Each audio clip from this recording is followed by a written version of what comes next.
And do you know what? That's one thing I can say right now and here. When someone talks or tells you about their lived experience or something about abuse or something going through, here's the one thing that you can do which will change everything for them. Believe them.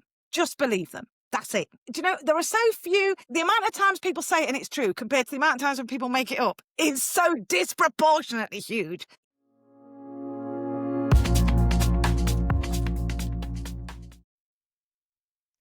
Hello and welcome to In This Together. We're really excited today to have the brilliant Jaz Ampaw-Farr with us. She is a writer, international speaker, and brilliantly describes herself as a resilience ninja. She uses her lived and professional experience to inspire adults to understand the impact they can have on children's lives, and explores this in her book, Because of You, This Is Me, which I can highly recommend.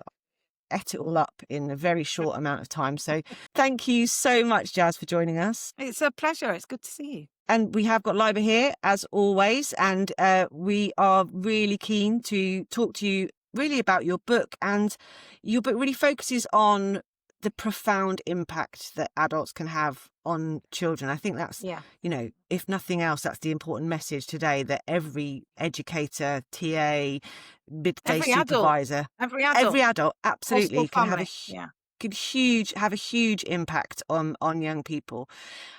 Well, I did want to just kind of ask, for some teachers in particular, because obviously most of our listeners are working in education, they can feel a little bit stretched at the moment. They can feel a little bit like, they've got a lot on their plates. What do you think would be, one kind of practical mindset or action they can take to remember to harness that because of you power that you kind of highlight in your book? It starts with yourself. I mean, the thing is, I highlight these 5 teachers out of approximately 100 that I would have had throughout my education, because they had clearly had a future-proofing strategy. They were able to be present in the moment, serve the school, serve the students without sacrificing their own soul. And that's evident. In the book, I talk about categorising adults 1, 2 and 3. And category 1 adults loved you and just love spending time with you and were relaxed around you. I was a child in trauma. I'm heightened to stress and anxiety being around the whole time. Category 2 adults liked you. They're not going to hurt you, but they're busy and they've got stuff to do. And you can kind of tell that in the, and category 3 adults are dangerous or idiots or both. So I think the thing is, a lot of category 1 teachers end up displaying as category 2 because they're not taking care of their most valuable resource first. And I've been in this position. I know exactly how it is. I've got 3 kids. I'm teaching. I've done it.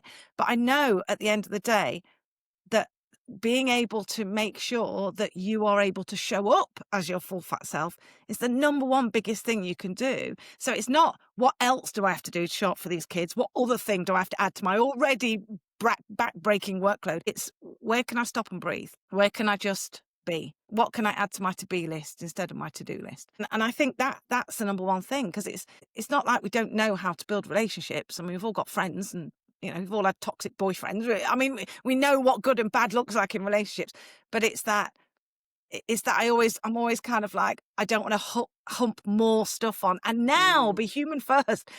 It starts with you. You lead yourself before you start influencing others. Yeah, I always say you can't pour from an empty cup. It's an old adage, isn't it? If we don't look after ourselves, then why would we expect ourselves to be able to look after those children and young people that are in our care? And I think that's what really comes across from the book, is that you call them everyday heroes, and I think that's really important. It's not about doing anything super. It's not about being a savior and coming in and swooping in. It is about just being there and being consistent, isn't it? I get the savior thing, right? Like, I've got white savior complex. I'm not even white.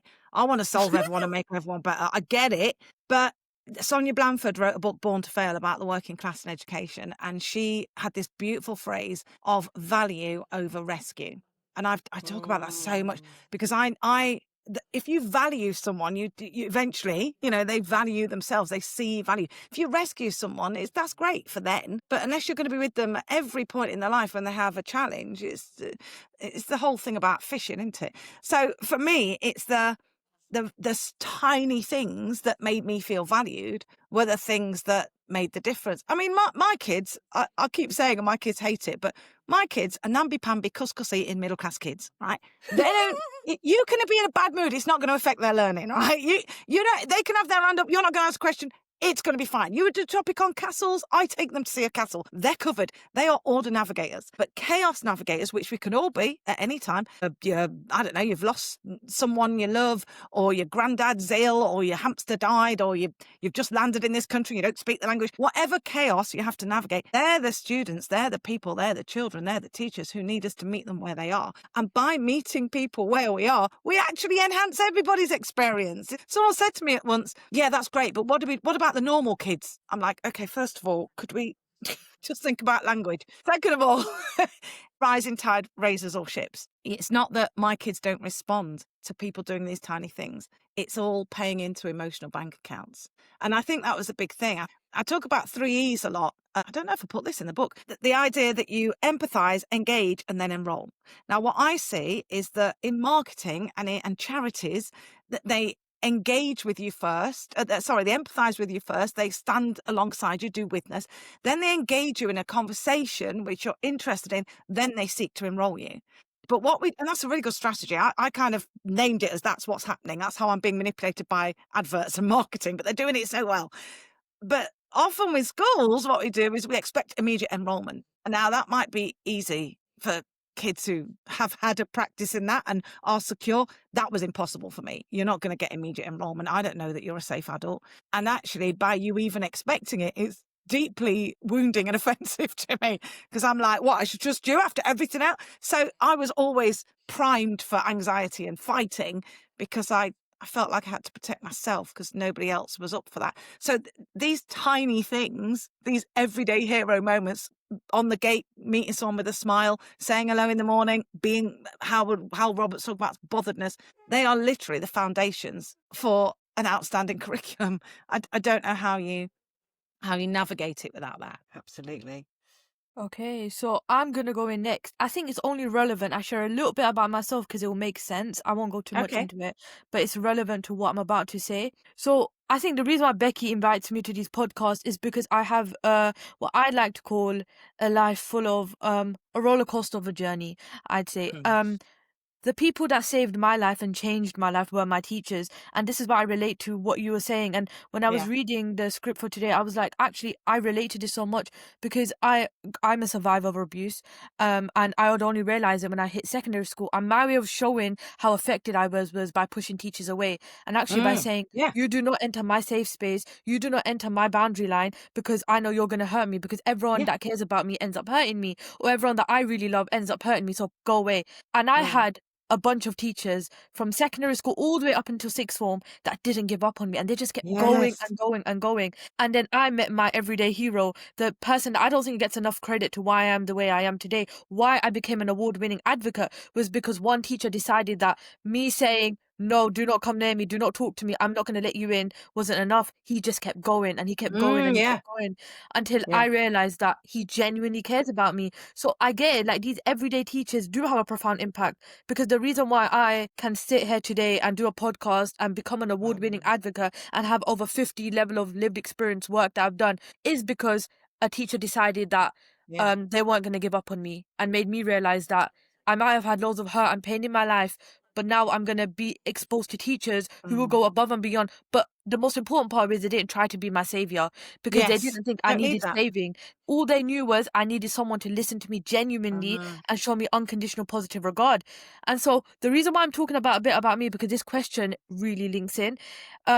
And I know I want to go into the education system eventually one day, because who doesn't? And I know the idea of a story and both sharing your story in an appropriate way and listening deeply to students as a tool for connection and to disrupt negative narratives. How does that link to what your book is all about and what you stand for? Because we talk about the idea of sharing a story, but how do we do it in a way that also means we're listening to students' story, but I'm finding the middle ground without oversharing, but also sharing it as a way to expose connection? This is what I like, but this is what I love about lived experience. You just get it. You just get straight and ask the most pertinent questions as well. And you're right. One thing I will say is that I love what you said about they didn't treat to value me, rescue me or be a saviour. Because that was the thing. I had a couple of people say, oh, I'll be your mum. And I'm like, oh, it's the most, physically offensive and sickening thing. But I always think what I needed was a good listening to. And what I got was a good talking to. And that was the disconnect. So the teachers that did that created that space, made space for that, that's when I fell into this bucket of love that they were holding for me. And the thing is about sharing and oversharing. I mean, you know, often I speak at conferences, events all over the world, and people say, "Oh, well, I've got a story, and I want to do what you do." And I always want to go, like, you're looking at 40 odd years of healing here, right? Great therapist, terrible therapist. You have to kiss a lot of therapists before you find a prince. I mean, like, I only talk about what I've processed on stage, and that's why the book is so interesting, because in here there's stuff that I haven't entirely processed, and that's why it's here. Because I'm not going to talk about it, because I treat my well-being like sobriety. I'm very focused and very serious on it. So when it comes to sharing, Mark Finnis describes it perfectly. He talks about the 3 Ps of private life, public life, and personal life. And your private life is not stuff you share. It's private. Your personal life is where you choose what you're going to share. That's your choice. And your public life, everybody knows about that anyway. Everyone knows I look like Beyonce. I don't have to tell anybody. There it is. So it's really, what do you allocate in those spots? Now, for me, my personal life, I choose to share a lot of that. I have a whole load more, which is private, which I don't share. But my personal life, who I am on social media, who I am now in front of my kids when I'm on stage, is the same. Whether I'm doing stand-up comedy at the Edinburgh Festival, or I'm speaking to a room full of teachers, or I'm on stage at Leeds First Arena, it doesn't matter. I'm the same. And that's, for me, because I'm diagnosed as ADHD as well, I need to have a very kind of, this is who I am. I'm not going to pretend. I'm not going to lie. I'm not going to try and make myself look better. I'm just going to do this. And if you like it, great. I'm like Marmite. Either lick me or jog on. This is what you get. If you don't like this, other sausages are available. You don't have to look at this one. So that feels safe for me. So then I look at, from my personal, what is stuff that I want to share? And all of my sharing, because I didn't share for a long time, I hid all of this. I lied massively. I didn't lie. I tried to hide my past. I did lie. I told people I had a brother called Tarquin, because I thought it made me look more acceptable. But I was so scared of people finding out about my past. When I went into teaching, into education, I was trying to, like, you know, pretend to be middle class or acceptable. And it was so exhausting. And it's only when I decided I was just going to show up as myself that that's when things resonated. That's when everything changed. The very thing I thought people were going to say, "Oh no, we don't like you because your backstory," was the very thing that gave people agency. So in an interview the other day, someone said to me, your career is based on the impact of others. And I'm like, oh my gosh, yeah. Because what I'm doing is talking about the impact that other people have on others' lives, using my story as an example. And because my story, my lived experience, drives this and hounds this and hammers home this message that I have, I choose to share some of it. But again, I only share the stuff that I have processed. And if you hear me do one of my keynotes, The Power of Everyday Heroes, there's a bit in it where I talk about my past and being in a shop and running from a pimp and getting rescued by, you know, remembering one of the teachers. And all my talks, they're always different. They're always for the audience. I make them bespoke every time. But that little bit is exactly the same every time, because I have a set 5 sentences in my head and I say those sentences and I move on, because there's no point. This is not trauma tourism, right? There's no point in this. I call it trauma porn, where people just get so excited about, and you respond as a human to someone's story. But then what? If I am going to share lived experience, then I expect a return on my investment, because the responsibility in people reading the book, hearing it, is to do something, do something different, do more, do less, change what you're doing. The responsibility isn't to tell me I'm inspirational. I know. I know that. You don't. I'm aware. I've won awards. I'm aware of how I inspired. I want to know, what have I inspired you to do? So I'm not actually really keen not to have the spotlight on me, as if I've done something great, but I'm shining the spotlight onto others. And so my story navigates that. And I would say that if your story is helping you move your mission forward, great. Anything that doesn't make the boat go faster, get rid of it or don't talk about it. That's my whole thing. So my well-being, my sobriety, my okayness has to be there. I have to be fighting fit with an overflowing cup so I can serve from the saucer. When that happens, I can share elements. And also there's things like, if I'm on stage, I'm going to share something. If I'm in a virtual thing and I know it's being videoed, I might be more or less candid. You know, I tend to give myself wiggle room, but I'm the most important person on the planet to me. sharing. I've done it before. I've done it in the early days. I'll share a story, then I feel like bereft afterwards, and then everyone wants a selfie, and then everyone leaves, and I'm in a stadium and I can't even get out because I don't know whether. And I'm like, this is not. I need a rider. So I restrict my things. Like I will only tell my story a couple of times a week. I will only travel this amount of times. And when I'm there, we have a little thing saying, please take care of Jaz.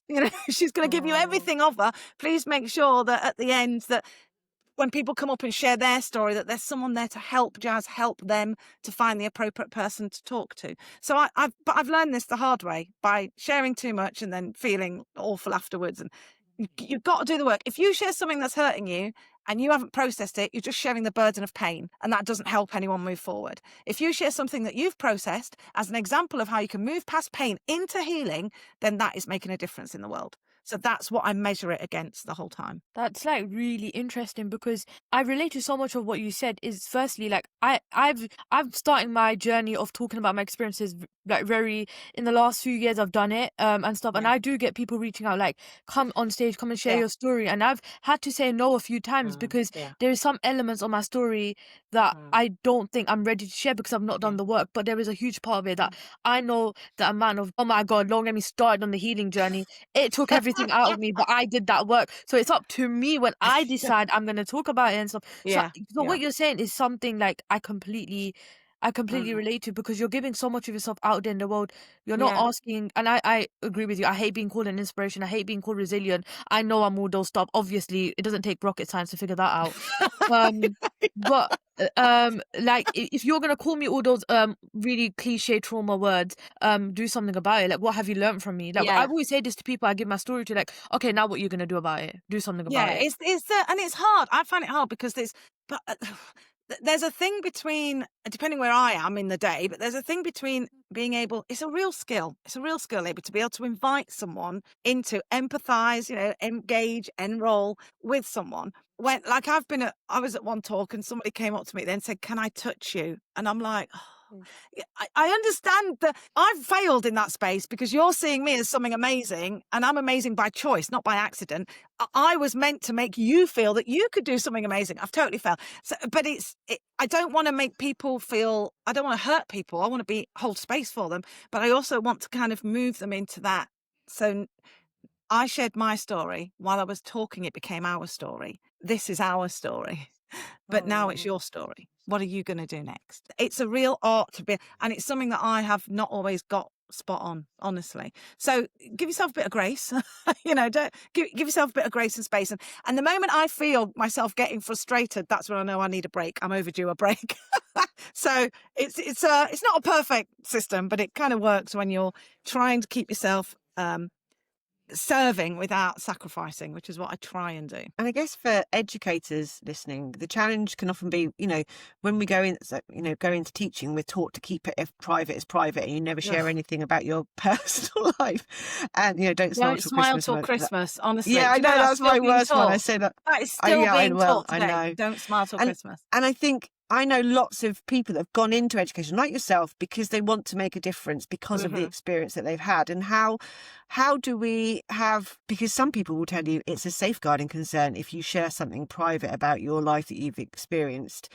How do we get that balance for people because the connection is unbelievable. I think you talk in the book about when you get into the classroom, the difference for you is you understand those children that are really struggling, those children that are on high alert, and you can connect with them. How do we get that balance of staff being able to do that without people around them thinking, oh, we've overshared, you shouldn't be talking about that sort of stuff, that's not professional? It's back to that thing of private, the clue's in the title. That's not for sharing. Personal, you choose which of those things you're going to make public, bring into the public domain.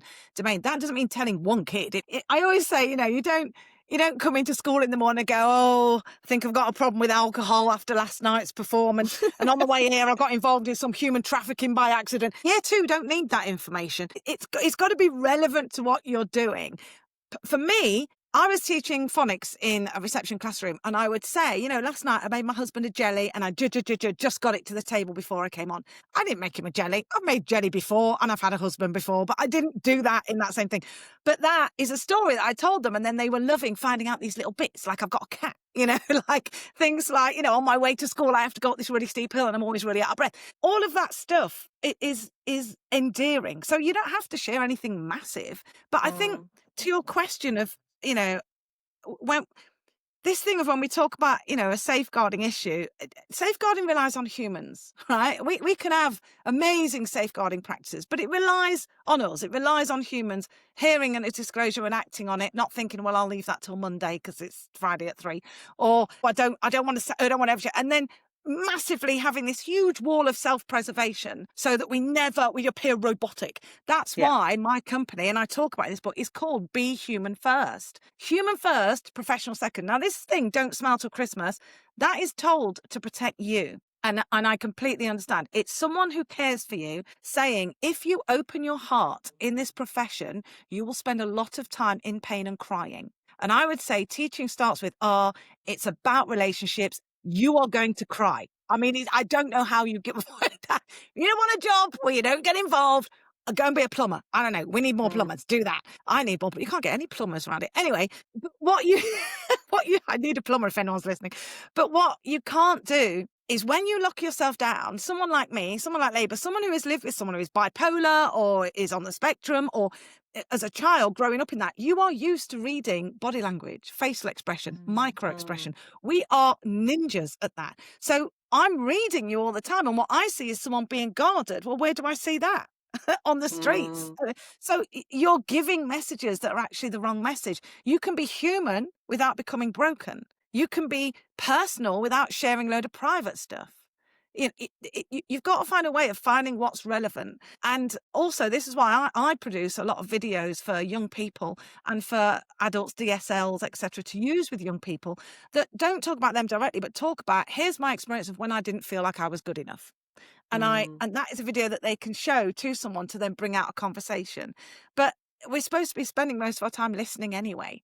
So I don't know when. I mean, I never shared any of myself in school apart from safe stuff like I made a joke. And never, even when I was working with teachers and I was doing outstanding teaching and Carol Dweck's work, I didn't, because I wasn't, until I did my TEDx talk, I wasn't talking about anything. So, and I was still effective as a human, as a teacher, you know, and because I'm doing this, it's not relevant. It's not appropriate for me to be in a classroom with reception kids whilst I'm doing this as my career, because at the minute I'm speaking. Do you see what I mean? So you've got to cut your cloth to meet your back. It's got to be appropriate to your role. And it's none of the 5 teachers that you talk about so brilliantly in the book share anything really about their home life. And it's not about them. It's about what they offered you. That's the crucial part of the relationship, isn't it?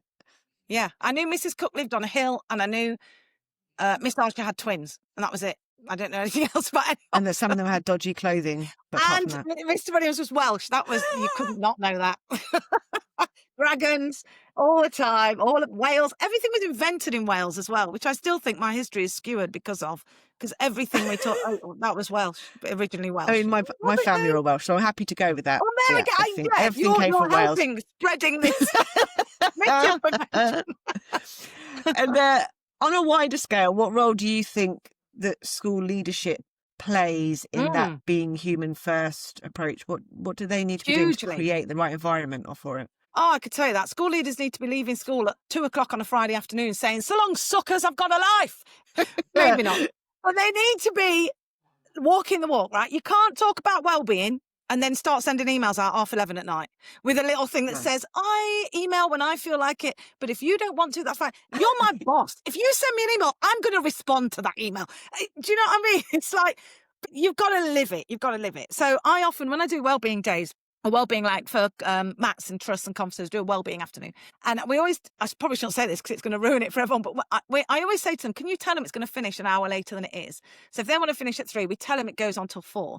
And then we do an activity where we're like, so, you know, if you had an hour, like to invest in your own, you know, yourself, what would you do? Can't go to Barbados, you've got an hour, got no money, got an hour.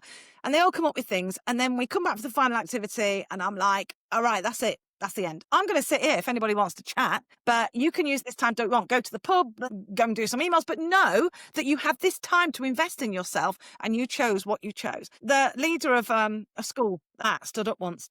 Everyone sat there like, you're not knowing what to do. There's like 500 people in the room. He stood up and he said, I'm supposed to give a vote of thanks, but after what Jaz has said, I'm going to go and pick my son up from football for the first time in 12 years. And then he walked out. And everyone around him was like, and I'm like, guys, sorry, this is not a joke. It's actually happening. You are released get up from your chair. No one's looking for you. As far as everyone's concerned, you're here till 4. This is literally a rare hour. We need to carve that time out for ourselves. But I do think that leadership plays a massive role in it. That you don't get trained to be a leader, you get trained to teach, and then you're good at that, and then you go for leadership and you get a role, but suddenly you're managing people's emotions.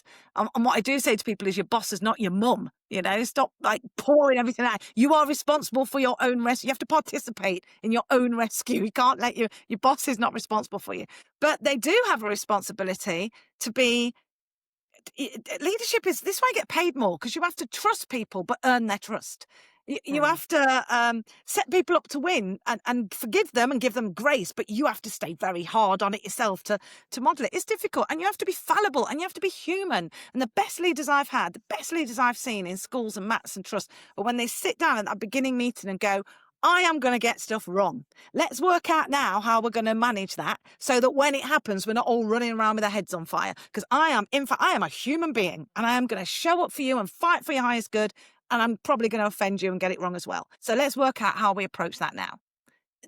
It's the fallibility that gives strength. So yeah, leadership is everything, and leaders are under an enormous pressure, and the government isn't about to say, hey, all right, forget about SATs and GCSEs, here's £1 billion, do what you like. So you're going to be asked to do more with less. So unless you have a future-proofing strategy that you can employ for yourself and show to your team and embed in your school, nothing is going to change. Nothing changes until your fear and your desire for things to be better is bigger than your fear of trying to do it.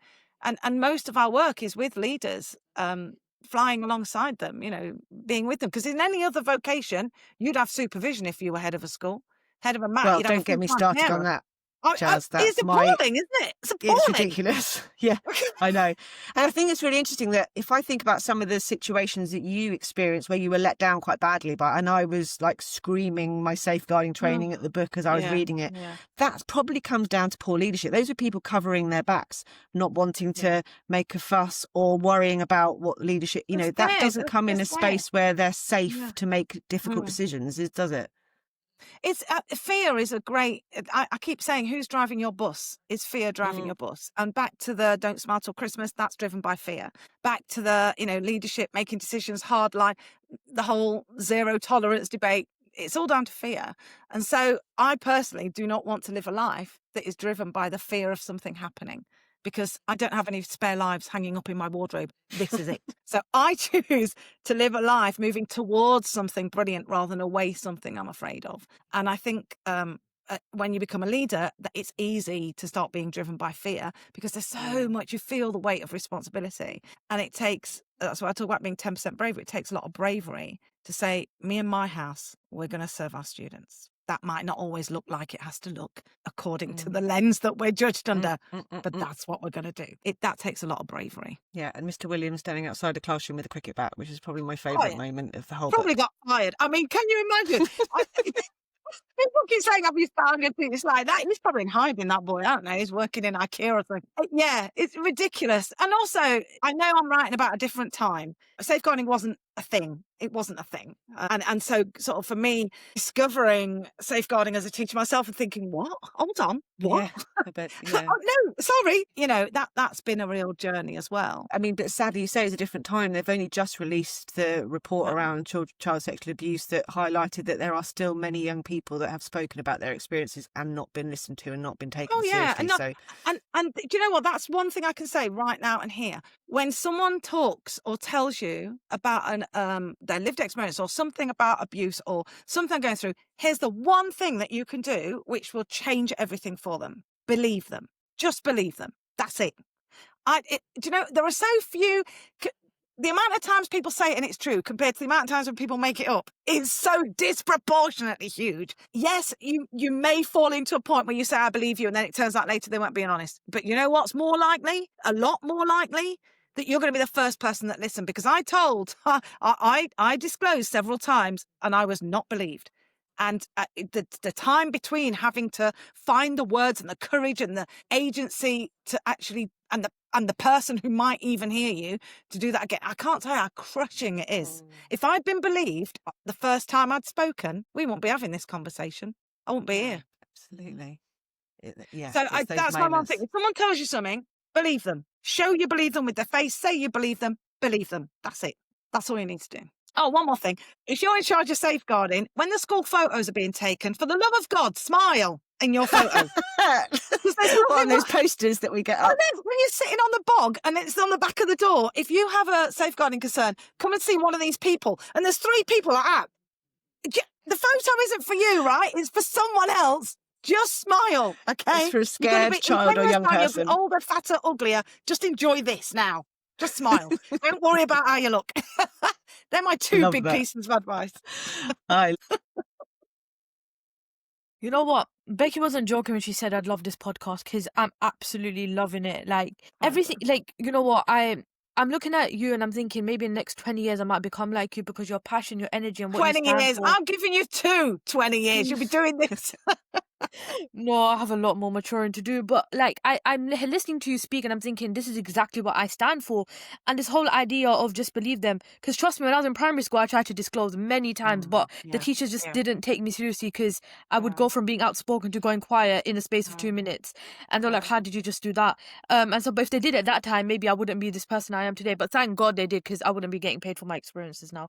But you know, and I remember the school counselor said to me, Laiba, you're a lot of things, but the one thing you're not is a liar. And that stayed with me. And that's what fueled me to continue going and continue advocating for myself and making sure that no one else let me down. Because I was very naughty and very disrespectful. But she said, you're a lot of things, but the one thing I know you're not is a liar. And I'm going to believe you and I'm going to be there for you. And that's what the chain of the teachers did. And you know who my biggest Roman empires were, if you know what that word means, because it's a Gen Z word, but is senior leadership. I've got 3 Gen Zs. I'm down with that. Don't worry. Senior leadership. It's senior leadership can't find the right ground between supporting people and sticking to the rules, because the most amazing teachers I had were the people who bent the teachers who bent the rules a bit.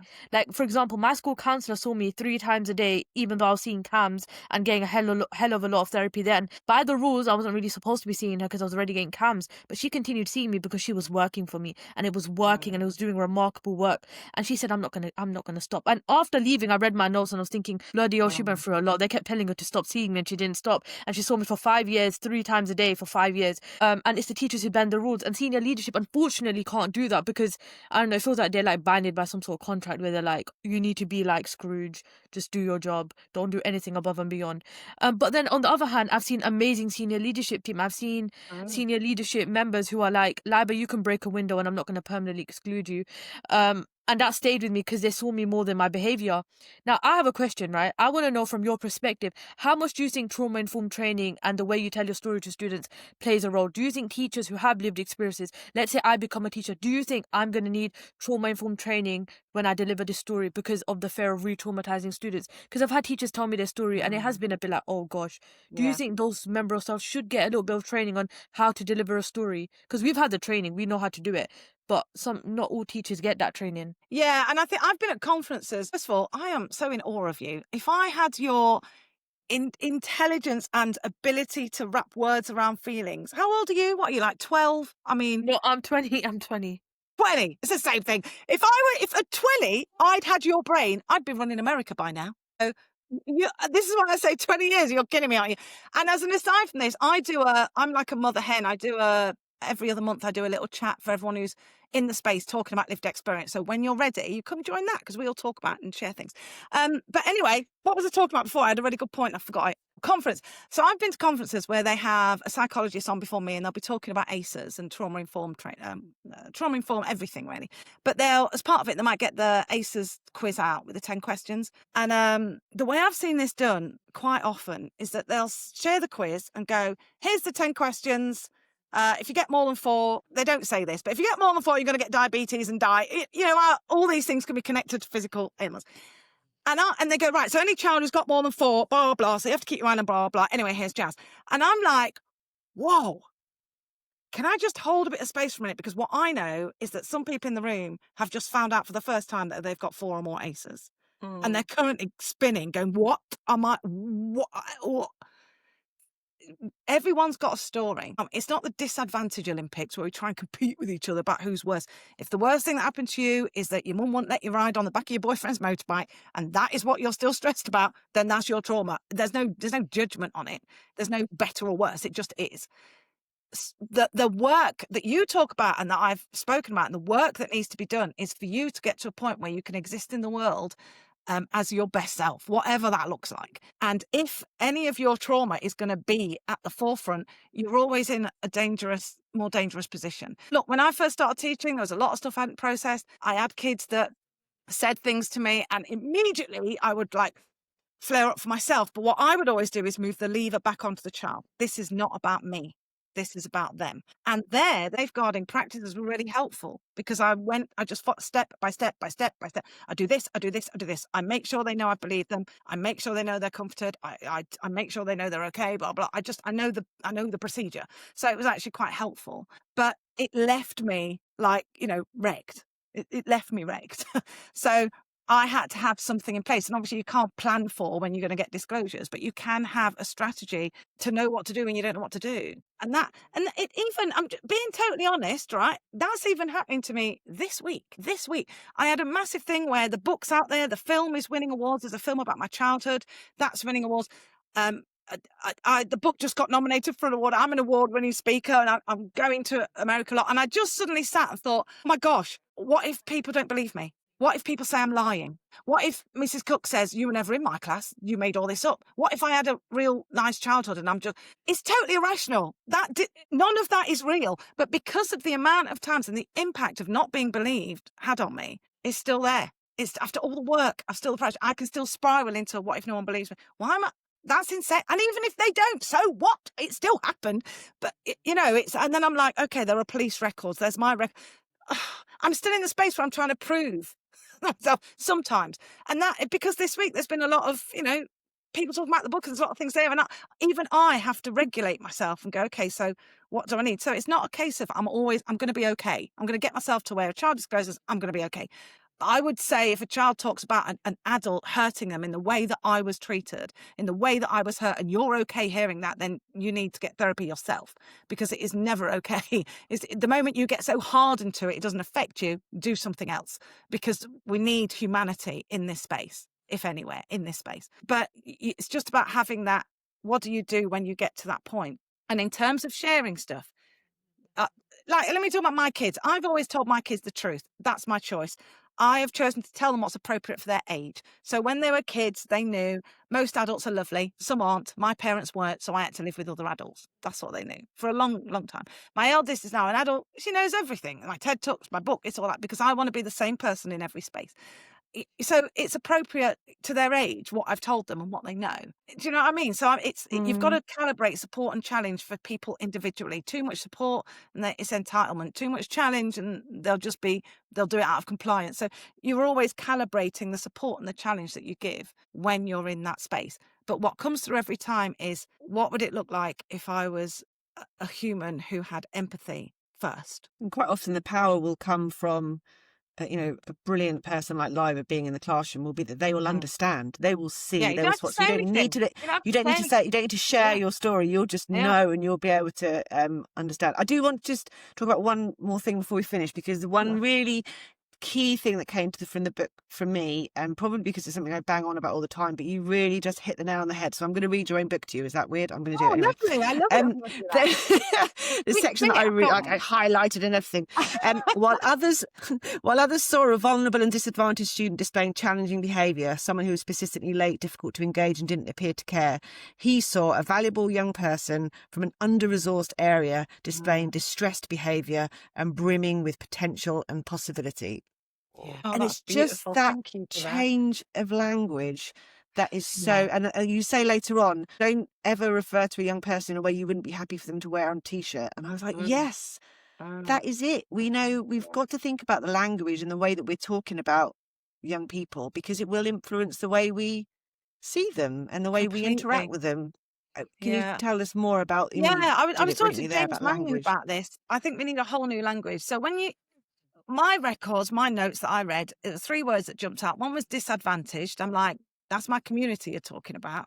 If you're trying to enroll me, I wouldn't be. And also, what do you call the kids who aren't disadvantaged? I've had 2 leaders. One told me we call them the non-disadvantaged. I'm like, do you? Is that even a word? One of them said we just call them the normal ones. And I'm like, this is the problem. So under-resourced community is not passive aggressive, is it? I come from an under-resourced community. No shame, no aggression. It's just a fact. I'm disadvantaged. Well, how is that encourage someone to tell a better story? I've seen people, we've got a group, we've got all this stuff. No one's come in. What's it called? It's called the Vulnerable and Disadvantaged Families Group. Oh, what? No one's rushing to buy the T-shirt? I mean, the whole point of education is that we enhance our story. So you're tying someone to a story of helplessness. And I'm not saying disadvantage doesn't exist. I'm just asking who's come up with that language, because it's not someone from where I'm from. Do you see what I mean? I also think under-resourced reminds us that there is a governmental influence on why these areas are struggling. Yeah, of course, at very basic level. It's not even.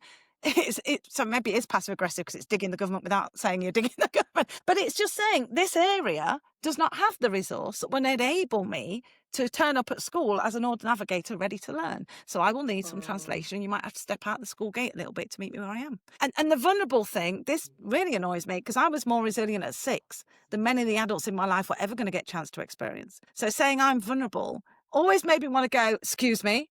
It's like, do you know what it took for me to get here this morning? What did it take you? Well, you roll out of bed, someone made your breakfast for you, you drove here in your car. Have you any idea? I just felt it just offends me. Valuable. Yeah. If you want to use a word beginning with V, what we're going to do for our valuable children. And then because you go, want all our children valuable? Yes, they are. So let's not talk about, do you know what I mean? Let's find a way of using, I don't have the answers to what words we should use, but I just know what words. And the biggest one is challenging behaviour. That's the worst one because it implies that I'm lying awake at night thinking of ways to annoy people. You know, I'm like, oh, I can't wait to get in tomorrow, poke some people in there. Come on. You're not born an idiot, right? You're not born racist. You're not born hating anyone. That's all learned. It's all nurtured into you. So if I'm showing up if I'm throwing a staple gun at another kid's head, that needs dealing with. But if all you do is deal with that, you haven't actually addressed what drove that in the first place. It's going to happen again. That's why in isolation, it's the same kids all the time, which is an indication of the fact that it's not working. There's a high proportion of kids who are disadvantaged by our own data, who are on the send register, who are, I just, for me, it's like we're trying to do the same thing and expect something else. Distress behaviour is what I was exhibiting. Safety-seeking behaviour is clearly what I was exhibiting. Challenging behaviour, the sentence we're looking for is, I, as a teacher, find this child's behaviour challenging. So I, who have agency as a fully grown adult with some emotional literacy, will adapt my connection in order to get through to this child. Rather than, this child's got challenging behaviour, I don't want them in my class. Do you know what I mean? It's a very different thing. So I think, and again, it's come from self-preservation and fear. It's come from that. It's come from wanting to do the best and trying to lock down. But either we decide as a society that we benefit from educating all children, or we go down the line of, you know what, some children are more valuable than others because they'll be more valuable as adults. Some kids aren't worth bothering with. Zero tolerance, weeds them out. The ones that float to the top, let's put all the money and the effort and the time there. Pick a side. But what we can't do is say we're doing one thing and then do the polar opposite in person. And so the language for me makes us lazy. It's easy for us to say, oh, disadvantaged students. But actually, you say it once, you hear it twice, it's going in. And I've never been able to write, because I know what it feels like on the other side of it, write anything down on something written that a kid is going to eventually see that I'm not prepared to put on a T-shirt, print it and make them walk around school in it. And I'm not going to make Samir wear a T-shirt that says vulnerable and disadvantaged on him. I'm not going to do that. So I've got to find another way. And this is what I mean, Laiba, as well, about telling your story. I tell my story all day without ever saying a word because of who I am and the way I show up. And that's what, when you've done the work, that's what drives you. That's what draws people to you, because they can see that you have a level of empathy or a way of connecting or a way of being that shows you have some inside work done. So I'm not dissing anyone who uses these words. I am saying take your behaviour policy, print it out, all 700 pages, rip up the first page, print another page that says relationship policy, whack it on the front, and it will change immediately because of the mindset and the use of words.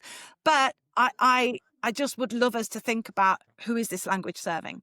And if it's not serving the students, and by that it's not serving us, why are we using it? That's what I want a courageous conversation around that, because that's one of the biggest impacts on my receiving teaching as a student and also being a teacher. And one of the, not easiest, because like you say, some of this language is embedded in our processes and procedures, and that's part of the difficulty. But ultimately, it is one of the easiest things that we can change and have an impact with if we think about our language. Yeah, it's the first thing that we could. It doesn't cost anything. It's like the behaviour policy. It doesn't cost anything. There's no meetings. Although one school did that. They call it, and Ofsted came and said, no, it has to be called the behaviour policy. So then they printed out another one. It says relationship policy in big letters, formerly known as behaviour policy. There's always a way. There's always a way. Brilliant. Oh, well, Jaz, honestly, it has been a fantastic chat. I mean, you can tell I love the book. I've got so many. Thank you. I've been writing all over it. It's just incredible. And it should be on the reading list for all new teachers. That's what I'm saying it here now. Get it out to every initial teacher training hub across the country, because I think it's a real game changer. We always end our podcast on sharing is caring, which is we ask our guests to recommend something, anything you think people should. Obviously, it's a book. Is there anything else you would recommend for our listeners? I've just on the book. I'm doing a virtual book club. Boy Team Book Club. It starts after half term and it's totally free. And I've just done little 2-minute videos on different bits that people have said. This really struck me in the book. I've just dug in a bit more.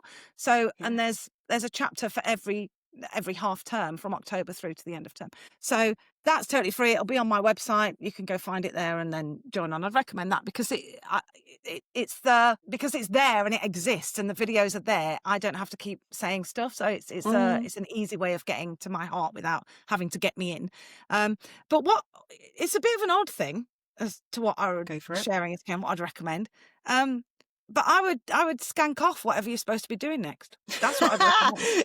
Whatever it is, Jaz is giving you the afternoon off. I know, whatever it is, even I'm talking about 1 minute. If you know you're about to get up and rush off, take a minute and breathe. That's my idea of skanking off. Do something for yourself so that in a minute's time, when you approach that next thing you're going to do, you're going to be so much more than a minute better off, because the disconnection between how much time we spend just breathing and sitting and the value physiologically, psychologically, physically that we get from that is massive. So skank off what you're doing. Take a minute for yourself. No, but unless you're a heart surgeon, no one's going to die. And if you are a heart surgeon, why are you listening to this podcast? Go and do some operations and save some lives.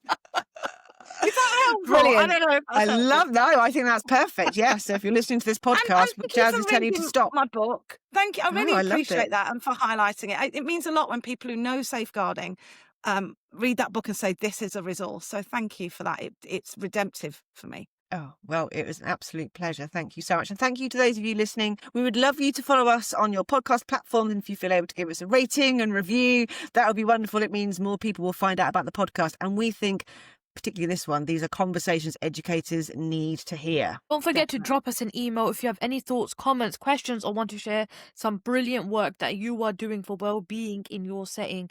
That's teamwellbeing@twinkle.co.uk. Thank you. I'm going to leave Jaz and Laiba for what's going to be a lifelong connection now. I think they're going to be, they're going to be trouble, the two of them together. But thank you so much for listening, everyone, and see you next time.